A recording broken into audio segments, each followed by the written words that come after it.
Dr. Crane, I need your help. I've been walking the streets, pulling up my hair, bumping into things.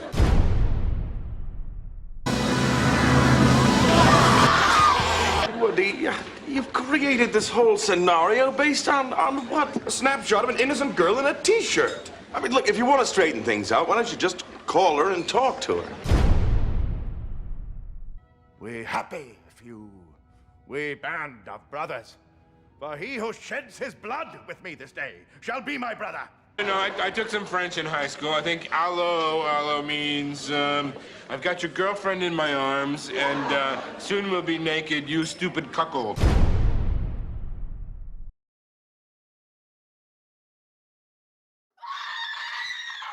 What the hell is even that?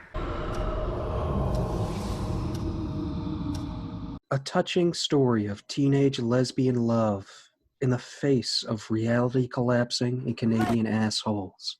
This week at Rudyland, Fried Green Tomatoes, starring a white tomato named Kathy Bates.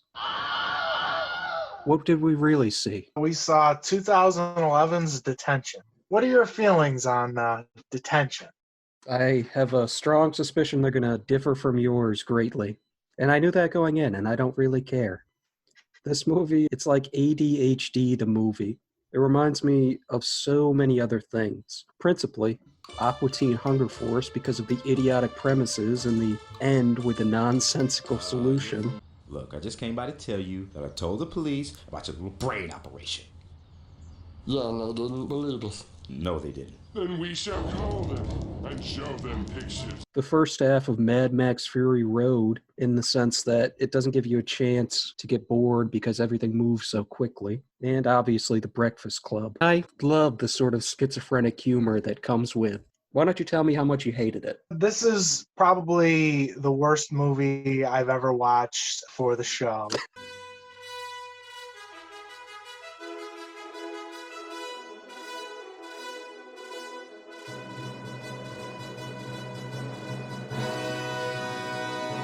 The worst movies I've ever watched in my entire life. I had a feeling going in, but why don't you edify me? I guess I'd get right to who I would recommend this to. Who this movie is. If you think Seth MacFarlane is hilarious. Oh, come on. That's a fucking low blow if I've ever heard one. I literally have a whole entire list of all the references in this movie that have zero payoff or tie into anything. The other people I would recommend this to is that if you want to kill yourself, but you haven't summoned the courage, watch the first 5 minutes of this movie and you'll have loaded the gun, cocked it, and shoved it in your fucking mouth. I told you, and I told the rest of the viewers telepathically, take a bunch of edibles before you watch this movie. It'll greatly enhance the experience. Yeah, well, I mean, you could say that about any movie. I mean, shit, if I had like a 3-course dinner, a supermodel giving me a blowjob, and smoking an ounce of Skywalker OG, any movie's good. I don't know about that. I laughed once in the entire film, and then I laughed hysterically once I went on IMDb and saw the budget for this movie, which is $10 million. That was the funniest thing about the movie. Apparently, all that money basically went to acquiring the rights to the music in the movie, which is just hilarious to show how completely fucking incompetent this retard of a director is. He made Torque. He directed Torque. Is that why the movie was brought up? Yes. The shitty wannabe Fast and Furious movie that flopped about fucking crotch rockets. Well, that makes a lot of sense. There you go. This is just trash on the highest level. And there's no plot until basically like 47 minutes into the movie, when they bring up Detention, and then at 52 minutes, they actually get into the plot. I mean, like you said, it's schizophrenic fucking nonsense. I hated every moment of it. First of all, any movie that breaks the fourth wall immediately, as soon as it starts, I'm like, oh, okay, this is fucking garbage. Just hated it. Absolutely hated it. But I'll get into the one moment that I thought was fun. Can you guess it? TV hand? Yep, TV hand. You nailed it. As the viewers know, I love seeing hilarious injuries with young adults. Seeing this child just swing a TV or swing his arm, which is attached to a TV, by the way, at fellow children. And just smash a child right in the face with it. I did find that quite hilarious, as I found the child getting run over in Resurrection. I'll give the movie credit for that one singular moment, but everything else was fucking awful. I really need not to say any more to rest my case, but Dane Cook is in this movie, and he's integral to the plot of the entire, and he's in the entire movie. He has this payoff at the end too. And this is not Dane Cook like 2003 when people pretended to think he was funny. This is like well past his prime fucking Dane Cook. I get it. It's a movie that does not suit everyone's taste. It reminds me of a certain podcast that you know that I enjoy. No, I where know you we're would've saying gone to no get chicks, lunch. but I would bring my ex-girlfriend. Yeah. No? Is she dead yet? I don't know. That was I was mostly asking the fan. No, Shut up, don't Nick. ask the Shut up, fans. Nick. Shut up. I'm trying to help. Just 7 or 8 times out of 10 they miss, but on those 2, 3, maybe one time they hits me right in my fucking gut, man. I'm glad you enjoy it. Because I'm not going to list all of the moronic fucking retarded references that have no payoff. I'll bring up 2 that I thought were mildly amusing. This one isn't so much a reference, it's just a random cameo. Daniel, I can never pronounce his last name, but it's like Nagaru. Whoa, we're gonna have to beep that. Negranu. So yeah, he's got 6 World Series of Poker bracelets, 2 World Poker Tour championships. That's briefly drew my attention away from the steaming pile of dog shit. The last reference that I have to bring up, which I thought was mildly amusing because it's such an incredibly deep cut that probably 5 people on the planet will understand. They bring up in the movie, I think it's in like 1992, Dane Cook's character brings up C. Thomas Howell and how it's like racist or whatever that he got some job or whatever. And that's a nod to Soul Man. From the producer of Risky Business, Soul Man. He didn't give up. He got down. The movie that he did where he dresses in blackface to get into a college. To get a scholarship or something. Yeah, and I was like, oh, okay, that is an extremely, extremely random deep cut. Okay, at least that, I mean, nobody's going to get that, but... You got it. Besides that, it's just non-stop references. And it's just like, oh, hey, Fraggle Rock. Oh, hey, Kesha. Hoobastank. It's just like, let's bring up Nev Campbell twice. You know, it's just, let's bring up Star Trek 5 times. It's fucking nothing. I mean, Nobody watches figure skating porn. The whole reason why this movie exists is because of Back to the Future, Freaky Friday, and The Breakfast Club. Those 3 movies are the sole reason why this exists. Taking a few moments of these movies, and then I'm going to make some just random hodgepodge. It's just shit. I can't stand this movie. That's about all I really have to say. The structure of this was what really helps me sort of become ingratiated with it. Like I said earlier, it's like the first hour of Mad Max. As soon as you get bored of something, oh, here's something totally different. Did you go to this school in 1992? Yeah, she'll be 65 next week. It's a surgical wonder.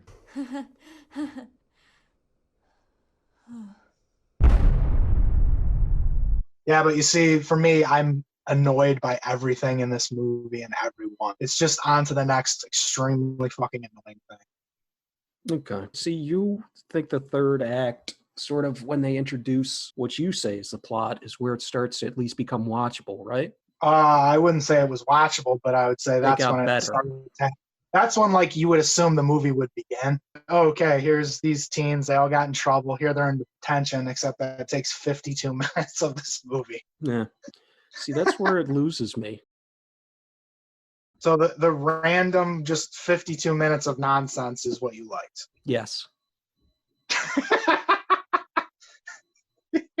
1 second, we're like in science class, and all of a sudden, title card, the strange abduction of the time-traveling bear. Guess where we go?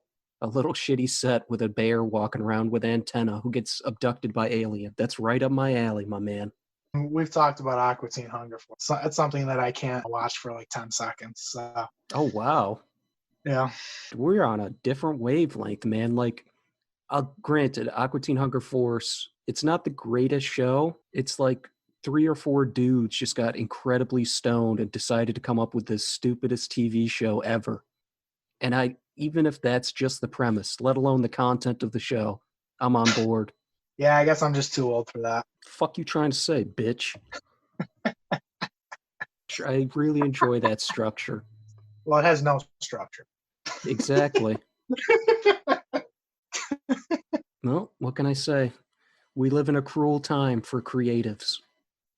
Yeah, I think cruel time for creatives. My opinion on everyone involved in this movie is they should be stripped naked, flailed in the street, and made to walk across 50 miles of broken glass. That should be their punishment. I saw the preview for Detention. I'm like, I think that looks kind of retarded, but I'm kind of into it. Of course. I rented it later and I loved it. You hated Ready Player One, which has loads of references. But literally, there's nothing but references in this movie. Yeah, but at least there's Like jokes in this movie. What are the jokes? After Riley is making out with Xander at his little party, through a series of wacky occurrences, her breast becomes exposed. Some random dude takes a video of it. It's on the internet. She's in her principal's office. I'm not going to let my school be a home for budding pornographers, whatever he says. The rapist football coach is there, as is Dane Cook, as is the hot teacher. Did you all watch it? I didn't. Why not? Yeah, I mean, when you got lines like all that in a bag of chips and Dane Cook saying, I make 40 G's a year plus dental. You may not have a Skittle. Well, the thing with the all that in a bag of chips is, all right, let's just say spoilers for this entire movie because it's a nonsensical comedy. Spoilers are really kind of out the window. She's a girl who got transported from 1992 to 2011. Of course she's saying all that in a bag of potato chips. It's letting us know something's weird about this chick. And it pays off. Like you said, there are no payoffs. That pays off. Turns out she Freaky Friday'd with her mom. I don't agree with that. I mean, it does tie in, but everyone in this entire movie is saying just random references from random decades. I mean, one person saying Fraggle Rock, one person saying they listen to Elvis Costello. They're talking about Pat Morta from Karate Kid, and the main actress brings up My So-Called Life and shit. It's just like, I think this is just meaningless. He likes references. You know, he wants to talk about Oasis and Volcano and Kevin Costner being hot in Prince of Thieves. I do have a question regarding that. Frank Whaley was considered hot by early 90s teenagers? Frank Whaley? That might be one of the references I missed because I was deep into my 3 beers. Do you legitimately root for anybody in this movie? Do you like and sympathize with anyone in this movie? Yeah, I like the 2 leads. I like the girl from The Conjuring, Riley, and I like Joss Hutcherson. I mean, I'm usually not the guy who's into sort of the romance arc, but their chemistry was good enough that it felt genuine enough for me to sort of get behind them somewhat. Not really, but you know what I'm saying? I mean, I guess. I didn't like either of them. I thought she was hot, which, I mean, this movie's so stupid that, yes, of course, the extremely hot, nerdy chick who no one likes and she wants to kill herself. That's prime for a lot of the 80s movies. They have this super hot chick who everyone hates or whatever, and she's supposed to be like ostracized, and then she takes her glasses off at the end of the movie, and everyone's like, oh my God, she's beautiful. Yeah. What else you want to talk about with the movie? Just how much you love the volcano reference? I've never seen Volcano. It didn't really do it for me, that reference. Oh, yeah, I didn't do it. The thing with Ready Player One is I'm going in already hating it. And so the references just become more nails in the coffin. And the story wasn't really that engaging with me anyways. I thought it was really dumb. This movie is really dumb, but it makes me laugh. So gets a pass. Yeah, I mean, listen, comedy is the most subjective thing on the planet. So if you think it's funny, you think it's funny. If I think it's not funny, then it's not funny to me. You know? I mean, That's the thing. You know, I don't want to be too much of an asshole about comedies because not everyone thinks the same thing's funny. And that's okay. There's lots of different kinds of comedy. I'm open to a lot of them. And watching bottom of the barrel bullshit, as we've reviewed before, we're reviewing Super Troopers 2 and Action Point and shit that critics hated we like, but it's just, I need to like the characters. I need to like someone. I need to have something to grab onto. It's just, I had nothing. There are many non sequiturs in this movie. Like I said with whatever our last review was, I brought up Zoolander and Anchorman. It's not just the bit, it's not just the non sequitur, it's the reactions. I only eat baby animals. The look on her face. And then it goes to the crowd. The black guy's like, huh? For those movies, while they are absurdists, they do have a plot. It's everything in the world thrown into the crock pot, and this is the result. I think what helps me also is schizophrenic humor, plus I really miss mainstream dark humor. Suicide is lampooned, there's stereotype jokes. I mean, the whole like her trying to hang herself and then the people walking by because they don't care, and then her trying to get back on the art stool or whatever. Okay, yeah, that is dark comedy. At no point I'm like, oh, she's gonna die. Yeah, there's moments where people just explode, but the visual effects are so fucking terrible that it's like, I could see that adding to it for people who just love shitty movies. How many more times can I say it wasn't right? I do want to ask you, who do you think this is for? And in 2021, is anyone going to watch this and understand any of these references, or is this going to hold up at all? Because as I brought before with Seth MacFarlane, a week after an episode of Family Guy or anything he does, it's immediately dated and just over with. That was like the entirety of this movie. I'm like, this whole movie is fucking dated. No one is going to understand anything about this movie for the most part, unless you're just obsessed with pop culture. So who is this for, and do you think it holds up in 2021 for most people? See, you had that caveat. If you're a 30s and older person who happens to enjoy a little Mary Jane every so often, I'd say yes, this is definitely for you. If you just like sort of absurdist, why is this happening, what's going on humor, then you're going to enjoy it as well. I realized the last episode, which should be airing today, I brought up why, what the hell is happening. That was the only thing you could bring up. It's just different in this movie for me. Stalkers are so 2011. Get out of my room, you pedophile!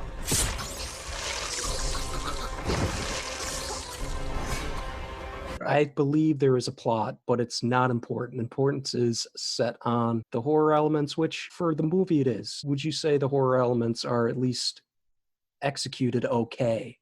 The slasher sections.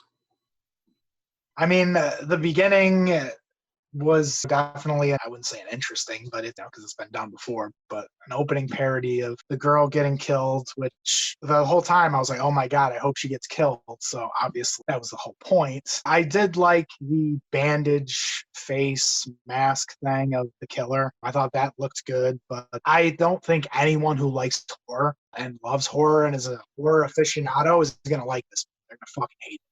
I wouldn't say fucking hate it. All right, I guess we should wrap this up because I'm clearly not going to sway you. Your comedic tastes are just not as refined as mine, and we'll leave it at that. Yeah. Yeah, I mean, I don't know. Maybe if this was a cartoon that was half an hour, maybe it could have been watchable. I don't know. Less references. I will grant you that. There are a shit ton of references, and it's just sort of... It's just random. It's like, oh, hey, we're going to talk about Patrick Swayze, then I'm going to bring up Roadhouse and Dirty Dancing later. And then the other guy who's bad, he's going to bring up Steven Seagal and Under Siege and On Deadly Ground.